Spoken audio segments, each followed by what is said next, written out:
ഞാൻ യൂണിഫോമിലായിരുന്നു വന്നിരുന്നുവെങ്കിൽ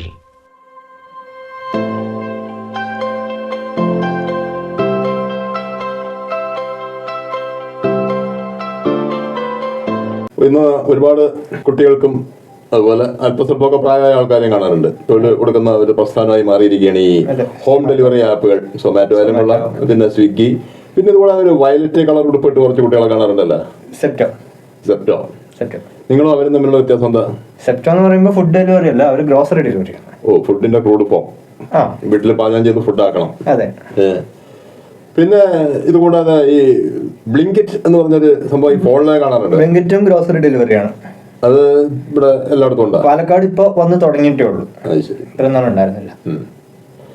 പിന്നെ ഒരു കാര്യം ചോദിക്കാനുള്ളത്, ഈ സൊമാറ്റോ, സ്വിഗ്ഗി, ഈ പറഞ്ഞ സെപ്റ്റോ, ഇതെല്ലാം പലപ്പോഴും ഈ ടൗണിൽ ഒരു ഭീകരാന്തരീക്ഷം സൃഷ്ടിക്കുന്നുണ്ട്. എന്ന് വെച്ചാൽ പലരും അമിത വേഗത്തിൽ വാഹനം ഓടിച്ച് മറ്റുള്ള വാഹനങ്ങൾക്കും കാൽനടക്കാർക്കും ഒക്കെ ഭീഷണിയാവുന്ന രീതിയിൽ പോകുന്ന കാണാറുണ്ട്. ശരിക്കും ഇത്രയൊക്കെ വേഗത്തിൽ പോകണമെന്നുണ്ടോ നിങ്ങൾക്ക്? ശരിക്കും അത്ര വേഗത്തിൽ പോകണമെന്നൊന്നും ആവശ്യമില്ല. നമ്മൾ ഒരു 20-25 km/h സ്പീഡിൽ പോയാൽ പോലും ഓർഡർ ഡിലേ ആവില്ല എന്നുള്ളതാണ് സത്യം.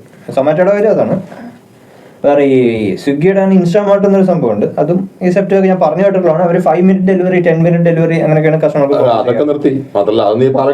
മുമ്പുള്ളതായിരുന്നു. അപ്പൊ അതില് ഞാൻ പറയുന്നത് സൊമാറ്റോയും സ്വിഗ്ഗിയും മാത്രമാണ്. സൊമാറ്റോ സ്വിഗ്ഗിയിൽ അങ്ങനെ നിങ്ങളെയാണല്ലോ കൂടുതലും കാണുന്നത്. ബാക്കിയൊക്കെ ഈ സെപ്റ്റോ തന്നെ ഇടയ്ക്കാണ് കുറച്ചായി കാണാൻ തുടങ്ങിയത്. ഈവൻ അതായത് ഈ ഇലക്ട്രിക് വണ്ടികളുണ്ടല്ലോ, അതായത് ലൈസൻസ് രജിസ്ട്രേഷൻ വേണ്ടാത്ത ഇലക്ട്രിക് വണ്ടികൾ, 25 km മാക്സിമം സ്പീഡ് ഉള്ളത്, ആ വണ്ടിയിൽ നമ്മൾ ഡെലിവറി ചെയ്യാൻ പോയാൽ പോലും ഓർഡർ ഡിലേ ആവില്ല. ശരി.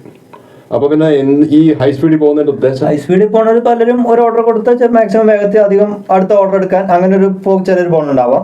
പിന്നെ ചിലര് അതിന്റെ നേച്ചർ അങ്ങനെ ആയതുകൊണ്ട് പോകുന്നതുണ്ടാവാം. അപ്പൊ നിങ്ങളുടെ ഈ കമ്പനി ഓവർ സ്പീഡ് പാടില്ല എന്നുള്ള റെസ്ട്രിക്ഷൻ ഉണ്ട്. അത് മാത്രമല്ല, നമ്മൾ 65 km, 65-70 km/h സ്പീഡിന് മേലെ നമ്മൾ വണ്ടി ഓടിക്കുകയാണെങ്കിൽ നമ്മുടെ ആപ്പിൽ നിന്ന് അലർട്ട് വരികയും ചെയ്യും, സ്ലോ ഡൗൺ എന്ന് പറഞ്ഞിട്ട്. ഒരു കാര്യമുള്ളപ്പോ ഹൈവേയിൽ 65-70 പോകുന്ന ഒരു പ്രശ്നമല്ല. അതേസമയം ടൗണിന്റെ അകത്ത് 50 പോകുന്നത് പോലെ ഒരു പ്രശ്നമാണ്. അപ്പൊ ഈ ഓരോ ഏരിയക്ക് അനുസരിച്ച് അങ്ങനെ ഒരു റെസ്ട്രിക്ഷൻ ആയിട്ടല്ല, ആ ഒരു സ്പീഡിൽ പോകുമ്പോൾ നമുക്ക് അലർട്ട് വരെ വരും. അല്ല, അത് അത്രയും സ്പീഡിൽ പോകുമ്പോഴല്ലേ. ടൗണിന്റെ അകത്ത് എന്തായാലും അത്രയും സ്പീഡ് നടക്കില്ല. ഇല്ല, പലപ്പോഴും 50 പോലും ഡേഞ്ചറസ് ആവും. അതെ. അപ്പൊ അത്തരം ഒരു കൺട്രോള് നിങ്ങൾക്കും ഇല്ല, നിങ്ങളുടെ കമ്പനിക്കില്ല. നമ്മൾ വണ്ടി സെൽഫ് കൺട്രോൾ തന്നെ വേണം. അതെ, അതിനുള്ള പല ക്ലാസ്സുകളും ബോധവൽക്കരണ ക്ലാസ്സുകളും MVD സഹകരിച്ചൊക്കെ നടത്താറുണ്ട്. ശരി. അത് നമ്മൾ ഇപ്പൊ ഒരാൾ വണ്ടി ഓടിക്കണം എങ്ങനെയാണെന്നുള്ളത് അവരവരുടെ ഇതാണല്ലോ. അല്ല, ഞാൻ യാന്ത്രികമായിട്ടല്ലോ. നിങ്ങളുടെ കമ്പനി അതിന് റെസ്ട്രിക്ഷൻ വല്ലതും വെച്ചിട്ടുണ്ടോ എന്ന് ഉദ്ദേശിച്ചുള്ളൂ. റെസ്ട്രിക്ഷൻ സ്പീഡ് ഞാൻ പറഞ്ഞു, ഈ ഒരു സ്പീഡ് നമുക്ക് അലർട്ട് വരും. 65-ന്റെ താഴെ എന്ത് തോന്നിയാസം കാണിച്ചാലും നോ അലർട്ട്. തോന്നിയാസം കാണിച്ചപ്പോ നോർമൽ ഒരു സൊമാറ്റോയിൽ ഇതിൽ വർക്ക് ചെയ്യാത്ത ഒരാളും ഇതേ സ്പീഡിൽ തന്നെ പോണവരുണ്ട്. അല്ല, അതുണ്ട്. ഇത് കൂടുതൽ അണ്ടറിലാണെങ്കിൽ എന്തെങ്കിലും റെസ്ട്രിക്ഷൻ ഉണ്ടോ എന്നാണ് ചോദിച്ചത്. ഇതാണ് റെസ്ട്രിക്ഷൻ. അത് ഇവർ കൂടുതൽ വർക്ക് ചെയ്ത് കൂടുതൽ സമയം റോഡിൽ പ്രസൻസ് കാണുന്നത് കൊണ്ടാണ് ഇങ്ങനെ ചിലപ്പോൾ ഫീൽ ചെയ്യാനുണ്ടാവുക. അത് ഓരോരുത്തരുടെ വണ്ടി ഓടിക്കുന്ന രീതി അവരവർക്ക് യൂണീക്ക് ആയിരിക്കും. അല്ല, സാധാരണ അങ്ങനെ ഡേഞ്ചറസ് ആയിട്ട് വണ്ടി ഓടിക്കുന്നവരുടെ ചിലപ്പോ ഒരു ദിവസം ഒരു 1 അല്ലെങ്കിൽ 2 മണിക്കൂർ വണ്ടി ഓടിച്ചു. അതെ, നിങ്ങൾ അങ്ങനെ അല്ലല്ലോ. അല്ല, അതില് ആവും പകലും ചെറിയിപ്പിക്കാൻ പറ്റില്ല. കാരണം ഈ ഫുൾ ടൈം കൺസിസ്റ്റന്റ് ആയിട്ട് ഫുൾ ടൈം വണ്ടി ഓടിക്കുന്ന ഒരാള് സൊമാറ്റോയിൽ വർക്ക് ചെയ്യുകയാണെങ്കിൽ അയാൾ സേഫ് ആയിട്ടായിരിക്കും ഓടിക്കുക. അല്ലാതെ ഓടിക്കുന്നവര് ഫുൾ ടൈം വർക്ക് ചെയ്യുന്നവരായിരിക്കില്ല. പാർട്ട് ടൈം വർക്കേഴ്സും ഉണ്ട്.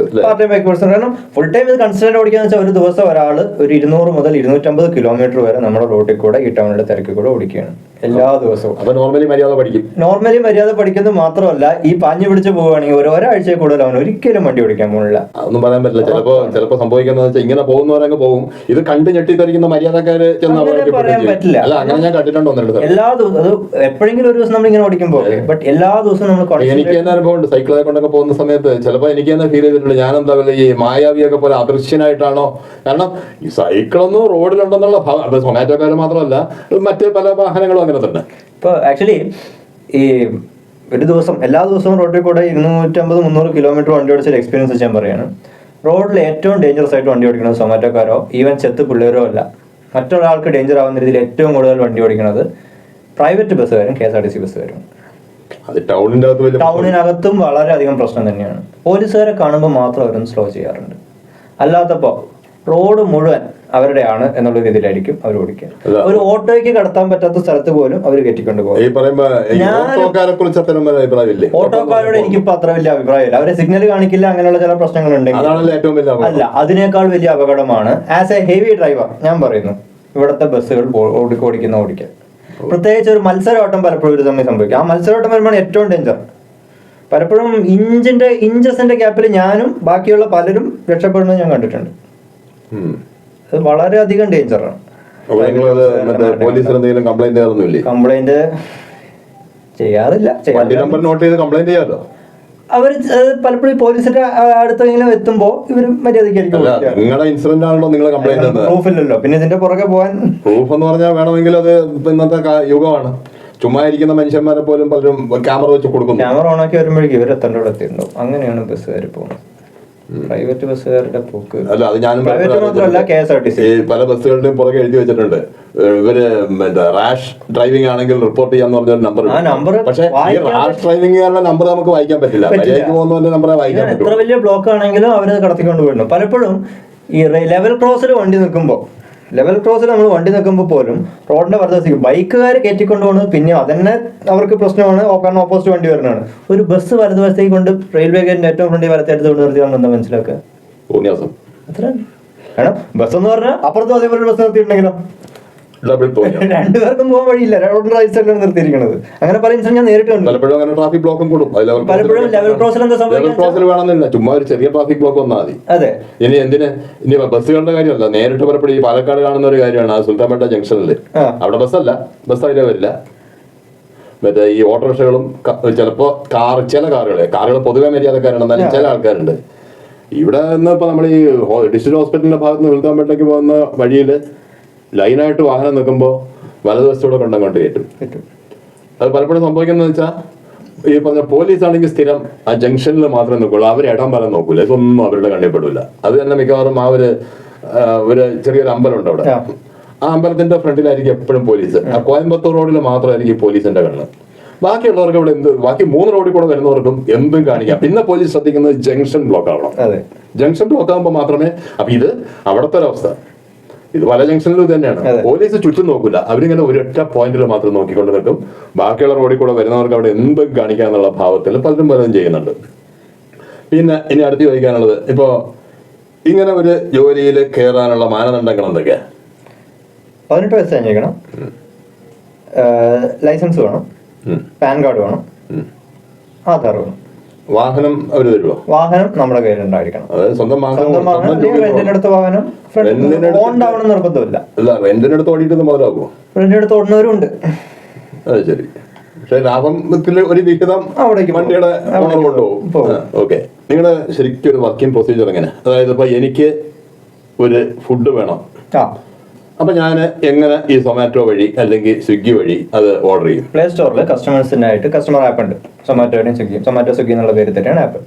ആപ്പ് ഡൗൺലോഡ് ചെയ്ത് കഴിഞ്ഞാൽ ആദ്യം നമ്മുടെ പേരും മൊബൈൽ നമ്പറും എല്ലാം ചോദിക്കും. നമ്മൾ സാധാരണ ഏതൊരു ആപ്പും പുതുതായിട്ട് ഡൗൺലോഡ് ചെയ്യുന്നത് പോലെ പേരും മൊബൈൽ നമ്പർ നമ്മുടെ അഡ്രസ്സും ചോദിച്ചു കഴിഞ്ഞാൽ നമുക്ക് നമ്മുടെ അടുത്തുള്ള, അതായത് നമ്മുടെ എല്ലാം GPS ലൊക്കേഷൻ വെച്ചിട്ടാണ് കണക്കാക്കുക. നമ്മൾ നിൽക്കുന്ന ഭാഗത്ത് നിന്ന് 15 കിലോമീറ്റർ ചുറ്റുള്ളവരുള്ള എല്ലാ റെസ്റ്റോറൻറ്റ്സും ആ ആപ്പിൽ ലിസ്റ്റ് ആയിട്ട് കാണിക്കും. അതിൽ നമുക്ക് സെർച്ച് പറഞ്ഞു, നമുക്ക് ഇഷ്ടമുള്ള ഫുഡ് വേണമെങ്കിൽ സെർച്ച് ചെയ്യാം. അപ്പോൾ നമ്മൾ ചിലപ്പോൾ ചിക്കൻ ബിരിയാണിയാണ് വേണമെങ്കിൽ ചിക്കൻ ബിരിയാണി സെർച്ച് ചെയ്താൽ ചിക്കൻ ബിരിയാണിയുള്ള റെസ്റ്റോറൻറ്റുകൾ മുഴുവൻ കാണിക്കും. ഇനി അതല്ല ഇന്ന റെസ്റ്റോറൻറ്റ്, ഇപ്പോൾ ഫോർ എക്സാമ്പിൾ NMR എന്ന് പിന്നെ വേണമെന്നുണ്ടെങ്കിൽ NMR എന്നടിച്ച് കഴിഞ്ഞാൽ NMR റെസ്റ്റോറൻറ്റിനെ കാണിക്കും. അങ്ങനെ റെസ്റ്റോറൻറ്റിൽ നമുക്ക് ഇഷ്ടമുള്ള ഫുഡ് സെലക്ട് ചെയ്ത് കഴിഞ്ഞാൽ അത് അതിലെ കാർട്ടിലേക്ക് നമുക്ക് ആഡ് ചെയ്യാൻ പറ്റും. ഓക്കെ, അങ്ങനെ ഒരേ റെസ്റ്റോറൻറ്റിൽ നിന്ന് പല സാധനങ്ങൾ വേണമെങ്കിൽ ആഡ് ചെയ്യാം.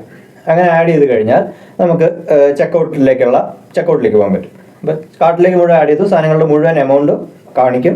പിന്നെ ഡെലിവറി ബോയ്ക്ക് ടിപ്പ് ആഡ് ചെയ്യണമെങ്കിൽ അവിടെ കാണിക്കും. അത് ആഡ് ചെയ്യണമെങ്കിൽ ആഡ് ചെയ്യാം. അതിനുശേഷം അഡ്രസ്സ് സെലക്ട് ചെയ്യാൻ പറയും. അഡ്രസ്സ് സെലക്ട് ചെയ്യാൻ പറയുമ്പോൾ പലരും ചെയ്യുക നമ്മുടെ വീട്ടുപേരും കുടുംബപ്പേരും ഹൗസ് നമ്പറും എല്ലാം മുഴുവൻ എഴുതും. ആസ് എ ഡെലിവറി ബോയ് അതൊന്നും അല്ല നമുക്ക് മെയിനായിട്ട് ആവശ്യം. നമ്മുടെ ഗൂഗിൾ മാപ്പിലെ ലൊക്കേഷൻ, നമ്മൾ ഡെലിവറി ചെയ്യേണ്ട സ്ഥലത്താണോ കറക്റ്റ് ലൊക്കേഷൻ എന്ന് നോക്കുക. ലൊക്കേഷൻ ഉണ്ട്, ഫസ്റ്റ് കാണിക്കുന്ന ലൊക്കേഷനാണ്. പിൻ ദ കറക്റ്റ് ലൊക്കേഷൻ എന്നായിരിക്കും ആദ്യം കാണിക്കുക. അതിലൊരു പിന്നുണ്ട്, നമ്മൾ നിൽക്കുന്ന ഭാഗത്ത് തന്നെ ആയിരിക്കും ലൊക്കേഷൻ മാർക്ക് ആയിരിക്കുക. ആ പിന്ന് വേണമെങ്കിൽ നമുക്ക് മൂവ് ചെയ്തിട്ട് വേറെ സ്ഥലത്തേക്ക് വേറെ ഓർഡർ കൊടുക്കണേ അങ്ങനെയും ചെയ്യാം. പക്ഷേ ആ ലൊക്കേഷൻ കറക്റ്റ് ആണെങ്കിൽ ഡെലിവറിക്ക് ബാക്കി ഡിലേ ഉണ്ടാവാൻ സാധ്യത കുറവാണ്. അപ്പോൾ ലൊക്കേഷനാണ് ഏറ്റവും മെയിൻ. അഡ്രസ്സ് നമുക്ക് ആഡ് ചെയ്യാതിരിക്കാം. അഡ്രസ്സ് ഇല്ലെങ്കിൽ പോലും ഞാൻ പറയുക ലൊക്കേഷനാണ് ഏറ്റവും മെയിൻ. അതിനുശേഷം നമ്മുടെ പേരും മൊബൈൽ നമ്പറും കറക്റ്റ് ആയിരിക്കണം. എന്തെങ്കിലും പ്രശ്നം ഉണ്ടെങ്കിൽ വിളിക്കാനായിട്ട് നമ്മൾ അത്ര ആഡ് ചെയ്ത് കഴിഞ്ഞാൽ പേയ്മെൻറ്റിൻ്റെ ഭാഗത്തേക്ക് പോകും. നമുക്ക് ക്യാഷ് ഓൺ ഡെലിവറി വേണമെങ്കിലും കൊടുക്കാം, അല്ലെങ്കിൽ ഗൂഗിൾ പേ, ക്രെഡിറ്റ് കാർഡ് ഏത് വഴി വേണമെങ്കിലും പേ ചെയ്യാം. ഈ ക്യാഷ് ഓൺ ഡെലിവറി കൊടുത്തിട്ട് ഡെലിവറി ബോയ് വന്നിട്ട് അവിടെയും ഡെലിവറി ബോയുടെ അടുത്ത് വേണമെങ്കിൽ നേരിട്ട് QR കോഡ് സ്കാൻ ചെയ്തിട്ട് ഗൂഗിൾ പേ ചെയ്യുകയും ചെയ്യാം. ഓക്കെ, അപ്പോൾ ഇത്രയും കഴിഞ്ഞിട്ട് പേയ്മെൻറ്റ് ക്യാഷ് ഓൺ ഡെലിവറി ആണെങ്കിൽ പ്രൊസീഡ് ടു ചെക്കൗട്ട് എന്ന് പറഞ്ഞ് കൊടുക്കുക, അല്ലെങ്കിൽ പേയ്മെൻറ്റ് ആണെങ്കിൽ പേയ്മെൻറ്റ് കഴിഞ്ഞിട്ടുണ്ടെങ്കിൽ ഓട്ടോമാറ്റിക്കലി ചെക്കൗട്ട് ആവും. അത്രയും ചെയ്ത് കഴിഞ്ഞാൽ നമുക്ക് അവിടെ ഒരു ടൈമർ കാണിക്കും. ആ ടൈമർ എന്ന് പറയുന്നത് ശരിക്കും ഒരു എസ്റ്റിമേറ്റ് ആണ്. അതായത് ആ റെസ്റ്റോറൻറ്റിൽ ആവറേജ് ഈ ഫുഡ് പ്രിപ്പയർ ചെയ്യാൻ എത്ര സമയം എടുക്കാറുണ്ട്, ആ ടൈം പ്ലസ് അതിൻ്റെ അടുത്തുള്ള ഡെലിവറി ബോയ്സിൻ്റെ അവൈലബിലിറ്റി. അത് പീക്ക് ടൈം ആണെങ്കിൽ തൊട്ടടുത്തൊന്നും ചിലപ്പോൾ ഡെലിവറി ബോയ്സ് ഉണ്ടാവില്ല, കുറച്ച് ദൂരെയായിരിക്കും. പീക്ക് ടൈം അല്ലെങ്കിൽ ചിലപ്പോൾ തൊട്ടടുത്ത് തന്നെ ഉണ്ടാവും. അപ്പോൾ അതിൻ്റെ അടുത്തുള്ള ഡെലിവറി ബോയ്സിൻ്റെ അവൈലബിലിറ്റി പ്ലസ് ആ സ്ഥലത്ത് നിന്ന് നമ്മുടെ അവിടേക്കുള്ള ദൂരം. അതിൽ ഗൂഗിൾ മാപ്പ് പറയുന്ന സമയത്തിൻ്റെ ഏകദേശം ഡബിൾ ടൈം അത്രയാണ് അവർ സാധാരണ കാൽക്കുലേറ്റ് ചെയ്യാറ്. ഗൂഗിൾ മാപ്പ് പറയാൻ ഓൾമോസ്റ്റ് ഒരു 30-40 km/h സ്പീഡിൽ പോകുമ്പോഴായിരിക്കും. അപ്പോൾ ഏകദേശം അതിൻ്റെ ഡബിൾ ടൈമോളം സൊമാറ്റോ ആപ്പ് എസ്റ്റിമേറ്റ് ഇടാറുണ്ട്. ഇത്രയും ടൈം എടുത്തിട്ടായിരിക്കും നമുക്ക് എസ്റ്റിമേറ്റഡ് ടൈം ഓഫ് ഡെലിവറി കാണിക്കുക. ഇത്രയും സമയത്തിനുള്ളിൽ ഡെലിവറി ബോയ് ഇവിടെ ഹോട്ടലിൽ പോയി ഫുഡ് പിക്ക് ചെയ്ത് ഇവിടെ വന്ന് ഡെലിവറി ചെയ്യുന്നതായിരിക്കും. അതാണ് നോർമൽ പ്രൊസീജിയർ. ഇതിൽ പ്രശ്നം പലപ്പോഴും പറ്റുക ഒന്ന് കസ്റ്റമറുടെ ലൊക്കേഷൻ മാറിപ്പോകുക. ലൊക്കേഷൻ മാറി ഇനിയിപ്പോൾ ഫോർ എക്സാമ്പിൾ ഇപ്പോൾ വീട്ടിൽ ഇവിടേക്കാണ് ഓർഡർ ചെയ്തത്, പക്ഷേ കൊടുത്ത അഡ്രസ്സ് ഇവിടേക്ക് ആയിരിക്കില്ല, വേറൊരു സ്ഥലത്ത് അഡ്രസ്സാണ് അറിയാതെ കൊടുത്തു പോയത്. അങ്ങനെ എന്തെങ്കിലും സംഭവിച്ചു കഴിഞ്ഞാൽ ജസ്റ്റ് സിമ്പിളായിട്ട് അതിൽ ചാറ്റ് എന്ന് പറഞ്ഞ ഓപ്ഷൻ ഉണ്ടാവും ഡെലിവറി ബോയുടെ അടുത്ത്. ആ ഡെലിവറി ബോയുടെ ചാറ്റിൻ്റെ ഓപ്ഷനിൽ നമുക്ക് ഡെലിവറി ചെയ്യേണ്ട അഡ്രസ്സ് ജസ്റ്റ് അയച്ചു കൊടുത്തു കഴിഞ്ഞാൽ അവിടേക്ക് തന്നെ എത്തിക്കും. കസ്റ്റമർ അങ്ങനെ അഡ്രസ് ചേഞ്ച് ചെയ്യാം, അവർക്ക് വീട്ടിൽ ഇരുന്ന് തന്നെ പോകുന്ന വഴിക്ക് ചേഞ്ച് ചെയ്യാൻ പറ്റും. ഇത്രയാണ് കസ്റ്റമറുടെ സൈഡ്. ഇനി ഹോട്ടലിൽ ഞാൻ വേറെ കാര്യം, എനിക്ക് ഈ പറഞ്ഞ ഒരു പർട്ടിക്കുലർ ഫുഡ് ഒരു റെസ്റ്റോറൻറ്റിൽ നിന്ന് വേണം, പിന്നെ വേറെ ഐറ്റം ഫുഡ് അത് വേറൊരു പർട്ടിക്കുലർ റെസ്റ്റോറൻറ്റിൽ നിന്ന് വേണം. എനിക്ക് ഒന്നിച്ച് ഓർഡർ ചെയ്യാൻ പറ്റുമോ? ഒരു ഓർഡർ കഴിഞ്ഞിട്ട് ഉടനെ തന്നെ അടുത്ത ഓർഡർ കൊടുക്കാം. രണ്ടും കൂടി, അതായത് ഒരു റെസ്റ്റോറൻറ്റിൽ നിന്ന് ഒരു ഐറ്റം അല്ലെങ്കിൽ ഒരു ഗ്രൂപ്പ് ഓഫ് ഐറ്റംസ് മാത്രമേ ഓർഡർ ചെയ്യാൻ പറ്റുള്ളൂ അറ്റ് എ ടൈം വന്ന്. അത് ഓർഡർ കൊടുത്ത ഉടനെ തന്നെ അടുത്തതും ചെയ്യാം. അതിൽ ചില സമയത്ത് രണ്ടും ചിലപ്പോൾ ഒരേ ഡെലിവറി ബോയ്ക്ക് തന്നെ ക്ലബ് ചെയ്ത് വരും.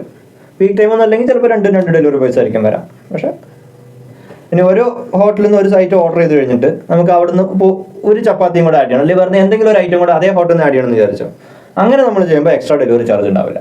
നിങ്ങൾ അവിടെ നിന്ന് ഡെലിവറി എടുക്കുന്നതിന് മുമ്പ് ആഡ് ചെയ്ത് കഴിഞ്ഞാൽ എക്സ്ട്രാ ഡെലിവറി ചാർജ് ഉണ്ടാവില്ല.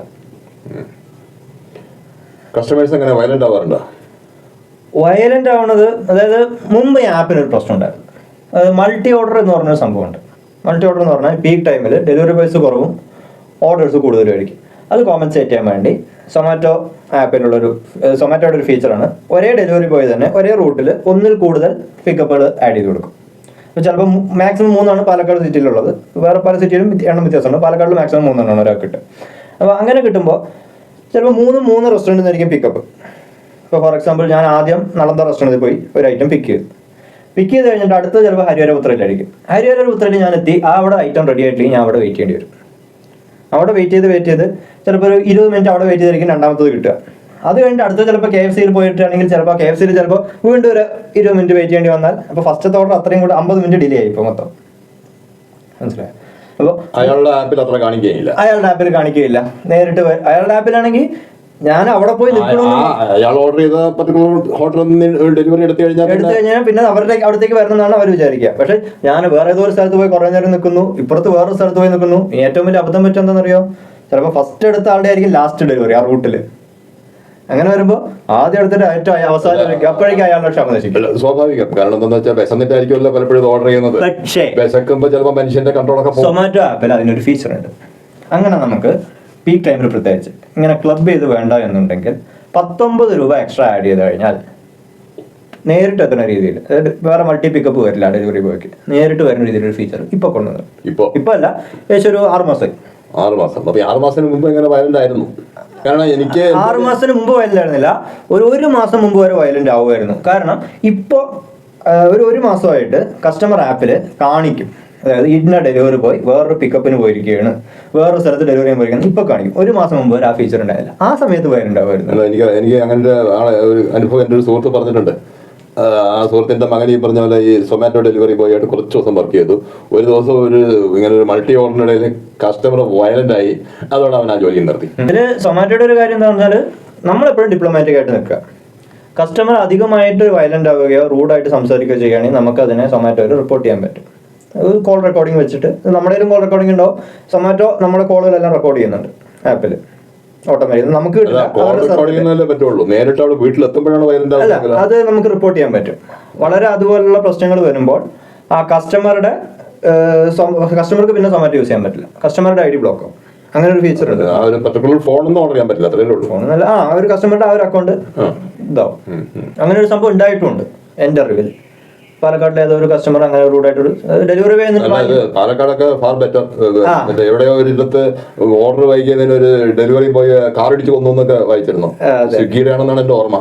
ഇല്ല, ഇവരുടെ മനുഷ്യർ അവരവരുടെ ഡീൽ ചെയ്യുന്ന രീതിയിൽ ഇപ്പൊ രണ്ടുപേരും കൂട്ടി അടിച്ചാലേ സൗണ്ട് കേൾക്കുള്ളൂ. അല്ലല്ലോ, ഞാൻ വായിച്ചിടത്തോളം ആ ന്യൂസിൽ പറഞ്ഞതാണ് ആ പയ്യൻ കാരണം ഇത് മറ്റേ എന്തോ ഇൻടോക്സിക്കേറ്റഡ് ആയിരുന്നു തോന്നുന്നു. ഈ പയ്യൻ മര്യാദയ്ക്ക് സംസാരിച്ച് അവിടെ നിന്നൊക്കെ ആ പയ്യൻ വൈകിയാണ്, അവന്റെ തെറ്റല്ല, ട്രാഫിക് ബ്ലോക്കിൽ പെട്ട് വൈകിയാണ്, സോറി ഒക്കെ പറഞ്ഞ അവിടെ നിന്ന് ഇറങ്ങി.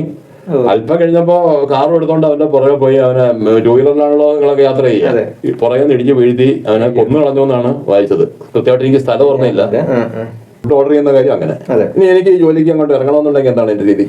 ഞാൻ പറഞ്ഞല്ലോ, നമ്മുടെ ID കാർഡ് വെച്ചിട്ട് ആദ്യം സൊമാറ്റോ ഡെലിവറി ആപ്പ് എന്ന് പറഞ്ഞ ആപ്പ് ഉണ്ട് പ്ലേ സ്റ്റോറിൽ. ഡെലിവറിക്ക് വേറെ ആപ്പ് ഉണ്ട്, ഡെലിവറി പാർട്ണർ ആപ്പ് എന്ന് പറഞ്ഞിട്ട് ആപ്പ് ഉണ്ട്.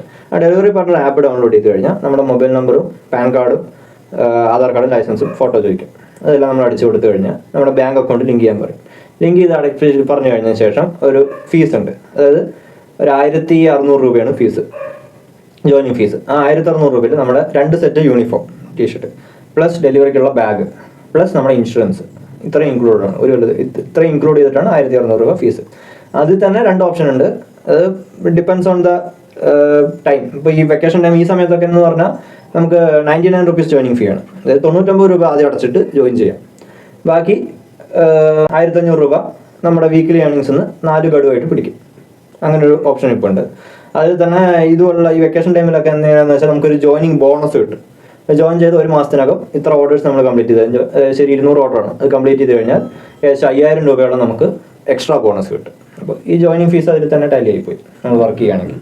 പിന്നെ റെഫറൽ ബോണസ് ഉണ്ട്, അതായത് മറ്റുള്ള റെഫർ ചെയ്തിട്ട് വരികയാണെങ്കിൽ, അത് ഓൾറെഡി വർക്ക് ചെയ്യുന്നവർ റെഫർ ചെയ്തിട്ട് വരികയാണെങ്കിൽ അതിനൊരു എക്സ്ട്രാ ബോണസ് ഉണ്ട്. ഇപ്പോൾ ഞാൻ പറഞ്ഞ ജോയിനിങ് ബോണസ് 5000 ആണെങ്കിൽ അതിന് കുറച്ചുകൂടെ കൂടുതൽ കിട്ടും. ഇനി ഒരു റെസ്റ്റോറന്റിന് ഇതിൽ ലോഗിൻ ചെയ്യാൻ എന്താണ് എന്റെ രീതി? റെസ്റ്റോറന്റ് ഇതുപോലെ സൊമാറ്റോ റെസ്റ്റോറന്റ് പാർട്ണർ എന്ന് പറഞ്ഞ ആപ്പ്. മൊത്തം 3 ആപ്പ് ഉണ്ട്. 3 ആപ്പ് ഉണ്ട്. കസ്റ്റമറിന് ഒന്ന്, ഞങ്ങളെ പോലുള്ളവർക്ക് ഒന്ന്, ഞങ്ങളെ പോലുള്ളവർക്ക് ആക്ച്വലി 2 ആപ്പ് ഉണ്ട്. അത് പ്ലേ സ്റ്റോറിൽ കിട്ടുന്ന ആപ്പല്ല ഞങ്ങൾ വർക്കിന് യൂസ് ചെയ്യുന്നത്.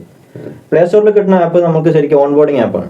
അതായത് നമ്മുടെ ജസ്റ്റ് രജിസ്റ്റർ ചെയ്യാനും നമ്മുടെ ഈ സാധനങ്ങൾ ഒക്കെ അപ്ലോഡ് ചെയ്യാനും എല്ലാത്തിനുള്ള ആപ്പാണ്. ഇതെല്ലാം അപ്ലോഡ് ചെയ്ത് ഫീസ് അടച്ചു കഴിയുമ്പോൾ നമുക്കൊരു പുതിയ ആപ്പ് ഡൗൺലോഡ് ചെയ്യാനായിട്ടുള്ള ഓപ്ഷൻ വരും. സൊമാറ്റോയുടെ തന്നെ. അത് ഡൗൺലോഡ് ചെയ്ത് കഴിഞ്ഞ് അത് ഓട്ടോമാറ്റിക്കലി ഇൻസ്റ്റാൾ ആയി കഴിഞ്ഞാൽ ആ ആപ്പാണ് നമ്മൾ വർക്ക് ചെയ്യാൻ യൂസ് ചെയ്യാം. പേര് സെയിം തന്നെയാണ്, പക്ഷേ പ്ലേ സ്റ്റോറിൽ ഉണ്ടാവില്ല. ഇനി ഈ സൊമാറ്റോയ്ക്ക് വേണ്ടി നിങ്ങൾ ഓടിക്കുന്ന വണ്ടി അതിന്റെ ഡോക്യുമെന്റ്സ് വല്ലതും അപ്ലോഡ് ചെയ്യണം? അതിന്റെ നമ്പർ നമുക്ക് ആഡ് ചെയ്യണം. അതെന്താണെന്ന് വെച്ചാൽ ഇൻഷുറൻസിന് വേണ്ടിയാണ്. അതായത് നിങ്ങൾക്ക് ഇൻഷുറൻസ് ഉണ്ടോ?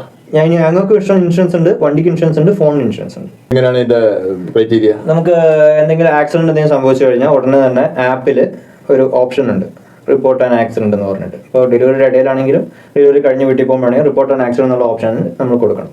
കൊടുത്തു കഴിയുമ്പോൾ തന്നെ നമുക്ക് അവിടെ നിന്ന് ഒരു കോൾ ബാക്ക് വരും. പിന്നെ നമ്മുടെ ഒരു സൊമാറ്റോ ഫ്ലീറ്റ് കോച്ച് ഉണ്ട്, പുള്ളിയാണ് ഇതിന്റെ കാര്യങ്ങളൊക്കെ ഡീൽ ചെയ്യുക. പുള്ളിയെ വിളിച്ച് പറയുകയും ചെയ്യണം ഇങ്ങനെ ആക്സിഡന്റ് ഉണ്ടായി.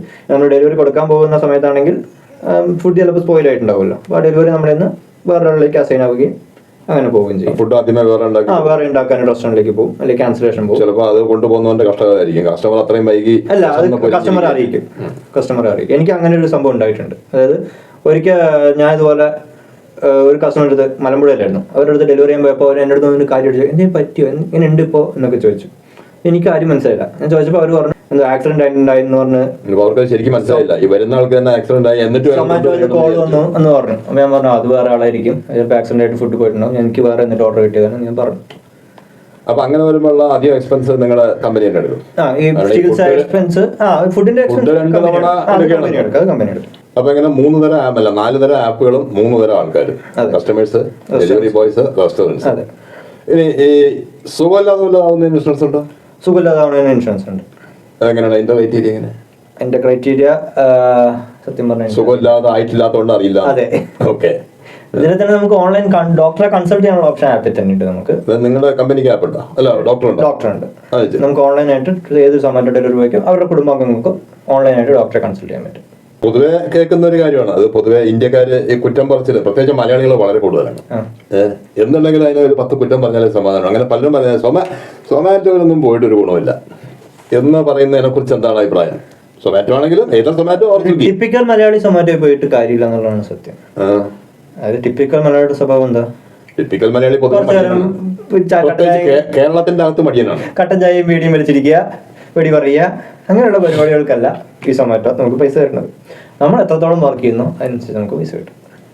അതായത് അല്ലാതെ ഇപ്പോൾ ടിപ്പിക്കൽ മലയാളം വെച്ചാൽ ഒരു ടിപ്പിക്കൽ ഗവൺമെന്റ് ഉദ്യോഗസ്ഥൻ എന്നുള്ളതാണ് അവരുടെ ഒരു ഗവൺമെന്റ് ജോലിയുടെ ഒരു ഒറിജിനൽ ഗവൺമെന്റ് ജോലി. അതല്ലെങ്കിലും ഗവൺമെന്റ് ജോലി എന്ന് പറയുമ്പോൾ മലയാളിയുടെ മനസ്സിലെന്താ ഗവൺമെന്റ് ജോലിയുടെ കൺസെപ്റ്റ് എന്ന് പറഞ്ഞാൽ അതാണ്. ജോലി കിട്ടിക്കഴിയുന്നവരെ കഷ്ടപ്പാട്, കിട്ടിക്കഴിഞ്ഞാൽ പിന്നെ സുഖം. അതായത് അതായത് പ്രൈവറ്റ് കമ്പനി ആയാലും ഗവൺമെന്റ് ജോലി ചെയ്തോ ഇല്ലയോ ശമ്പളം കിട്ടിയിരിക്കും. പ്രൈവറ്റ് കമ്പനി കിട്ടില്ല. പ്രൈവറ്റ് കമ്പനിയിൽ പലപ്പോഴും ജോലി ചെയ്തോ ഇല്ലയോ ശമ്പളം കിട്ടും, അടുത്ത മാസം ജോലി പോകും. അതാണ് സംഭവിക്കുക. ഇവിടെ അങ്ങനെയല്ല, ജോലി പോവില്ല, പക്ഷെ ജോലി ചെയ്തോ ഇല്ലയോ അല്ലെങ്കിൽ ശമ്പളം കിട്ടില്ല. ഡെലിവറി ചെയ്താലേ കാശുള്ളൂ. അതെ, നമുക്ക് ഇന്ന ഫിക്സഡ് സാലറി എന്ന് പറഞ്ഞൊന്നുമില്ല. നമ്മൾ എത്ര ഡെലിവറി ചെയ്യുന്നോ അനുസരിച്ച് സാലറി. അതിൽ തന്നെ ഷോർട്ട് ഡിസ്റ്റൻസ് ഡെലിവറി ആണെങ്കിൽ ചെറിയ ഏണിങ്സ്, ലോങ് ഡിസ്റ്റൻസ് ആകുമ്പോൾ ഏണിങ്സ് കൂടും. പിന്നെ പലപ്പോഴും ഇൻസെന്റീവ്സ് ഉണ്ടാവും. ഒരു ദിവസത്തെ ഇത്ര ഓർഡേഴ്സ് നമ്മൾ ടാർഗറ്റ് അച്ചീവ് ചെയ്ത് കഴിഞ്ഞാൽ ഇത്ര രൂപ ഇൻസെന്റീവ്, അങ്ങനെ പറഞ്ഞു. ശരിക്കും പറഞ്ഞാൽ നമ്മുടെ പഴഞ്ചൊല്ല് പോലെ എല്ലും മുറിയാൻ പണിഞ്ഞാൽ എന്നുള്ള കാര്യങ്ങൾ അല്ലേ. ഇത് പതിവായിട്ട് ഇങ്ങനെ പോകുമ്പോൾ എന്തെങ്കിലും ആരോഗ്യ പ്രശ്നങ്ങൾ? കാരണം രാവുന്നില്ല, പകലെന്നില്ല, മഴയൊന്നില്ല, വെയിലൊന്നില്ല, മഞ്ഞൊന്നില്ല, അങ്ങനെ ഓടിക്കൊണ്ടിരിക്കുകയാണല്ലോ. എനിക്ക് പേഴ്സണലി ഫുൾ ടൈം നമുക്ക് ഇങ്ങനെ പോകുമ്പോൾ, അതായത് ഞാൻ എന്ന് പറഞ്ഞാൽ ഒരു ദിവസം ഒരു 15 മണിക്കൂറോളം വർക്ക് ചെയ്യുന്നതാണ്, 15-16 മണിക്കൂർ വർക്ക് ചെയ്യുന്നതാണ്. അത്രയും നേരം നമ്മൾ കണ്ടിന്യൂസ് ആയിട്ട് എല്ലാ ദിവസവും വീക്കിലി ഓഫ് എടുക്കാതെയാണ് ഞാൻ പലപ്പോഴും വർക്ക് ചെയ്യാറ്. മന്ത്ലി ഓഫ് അടിക്കാൻ പറ്റും. മന്ത്ലി ചിലപ്പോൾ ഒരു ദിവസം എടുക്കും, അതിനെ ചില മന്ത്സിൽ എടുക്കാറില്ല. അങ്ങനെ പോകുമ്പോൾ ചിലപ്പോൾ ചെറിയൊരു നടുവേദന, കഴുത്ത് വേദന, അത് മെയിനായിട്ട് ഈ ഹെൽമെറ്റ് നമ്മൾ വെക്കുന്നതിന്റെ ഒരു കഴുത്ത് വേദന. ശരിയാണ്. സാധാരണ ഒരു 2 വീലർ ഡ്രൈവർ എന്ന് പറഞ്ഞാൽ 1-2 മണിക്കൂർ ഹെൽമെറ്റ് തലയിൽ വെക്കും. ഒരു 10 മണിക്കൂർ 12 മണിക്കൂറാണല്ലോ ഹെൽമെറ്റ്. ഇത്രയും വർക്ക് ചെയ്യുമ്പോൾ അത്രയും ഹെൽമെറ്റ് വെക്കണം. അപ്പൊ അതിന്റെ ചെറിയ കഴുത്ത് വേദന വരാറുണ്ട്. അത്തരം കാര്യങ്ങൾക്ക് കമ്പനി എന്തെങ്കിലും ട്രീറ്റ്മെന്റ് ഫെസിലിറ്റികൾ എന്തെങ്കിലും? അങ്ങനെയൊന്നുമില്ല. ഇല്ല, കാര്യമായിട്ട് എന്തെങ്കിലും ചെറുതായിട്ടൊന്നും പറഞ്ഞാൽ കാര്യമില്ല. ഡോക്ടർ കൺസൾട്ടേഷൻ ഉണ്ട്, അങ്ങനെയുള്ള കാര്യങ്ങളൊക്കെ ഉണ്ട്. ഇതെന്ന് വെച്ചാൽ നമ്മളാണ് ചൂസ് ചെയ്യണം, നമ്മുടെ വർക്കേഴ്സ് നമ്മളാണ് ചൂസ് ചെയ്യണം, നമ്മുടെ തലയ്ക്ക് മേലെ ആരുമില്ല. അല്ല, അതൊക്കെ അതുകൊണ്ട് തന്നെയാണ് പലപ്പോഴും ആൾക്കാർ പറയണത് ഇതിൽ പോയിട്ടുണ്ട് ഗുണമില്ലാന്ന്. കാരണം പുഷ് ചെയ്യാൻ ഒരാളില്ലാതെ നമുക്ക് സ്വയം വർക്ക് ചെയ്യാനുള്ള ഒരു തോന്നൽ വരണം, എന്നാലേ ഇതിൽ പോയിട്ട് കാര്യമുള്ളൂ. നമുക്ക് ആ ഒരു തോന്നൽ ഇല്ലാന്നുണ്ടെങ്കിൽ നമുക്ക് ലേൺ ചെയ്യാൻ പറ്റില്ല. പല സ്ഥലത്തും ഞാൻ കണ്ടുള്ള പുഷ് ചെയ്താൽ പോലും വർക്ക് ചെയ്യും അവസ്ഥ. ഇത്രയൊക്കെ നമ്മൾ വർക്ക് ചെയ്യുമ്പോൾ പലപ്പോഴും ആൾക്കാർ ചെയ്യാൻ ഞായറാഴ്ചയല്ല ലീവ് എടുക്കാം. ഞായറാഴ്ചയാണ് ഏറ്റവും കൂടുതൽ ഓർഡർ ഉള്ളത്. ഞായറാഴ്ച ഓടുന്നവന് കോളാണ്. പിന്നെ ഞായറാഴ്ച ഹാങ് ഓവറിന് തിങ്കളാഴ്ച ചിലപ്പോൾ ആൾക്കാർ ലീവ് എടുക്കും. ഏതെങ്കിലും ഒരു ഹാങ് ഓവറാണ് ഉദ്ദേശിച്ചത്? ലീവ് എടുത്തതിന്റെ ഹാങ് ഓവർ ആയാലും ലീവിന്റെ ആഫ്റ്റർ എഫക്റ്റിന്റെ ഹാങ് ഓവർ, രണ്ടിന്റെയും. അപ്പൊ പലപ്പോഴും സൊമാറ്റോയിൽ ജോയിൻ ചെയ്തിട്ട് വരുന്ന ആൾക്കാർക്ക് സംഭവിക്കുന്നതാണ്, ഒരാഴ്ച വർക്ക് ചെയ്യും കണ്ടിന്യൂസ് ആയിട്ട്, നല്ലോണം ഇൻവെസ്റ്റ് കിട്ടും. എന്നാൽ ഇനി അടുത്ത ഞായറാഴ്ച ലീവ് എടുക്കാം. ഞായറാഴ്ചയാണ് ഒരാഴ്ചയിൽ ഏറ്റവും ഓർഡർ കിട്ടണം. ലീവ് എടുത്താൽ ആ ഒരു വീക്കിലെ ഏണിങ്സിന്റെ ഒരു 1/5 പോയി. ഒരു വീക്കിലെ 7 ദിവസം ഉണ്ടെങ്കിൽ അതിന്റെ 1/5 കിട്ടുന്നത് ഞായറാഴ്ച ദിവസമായിരിക്കും. ഞായറാഴ്ച ലീവ് എടുത്താൽ അത്രയും നഷ്ടമാണ്.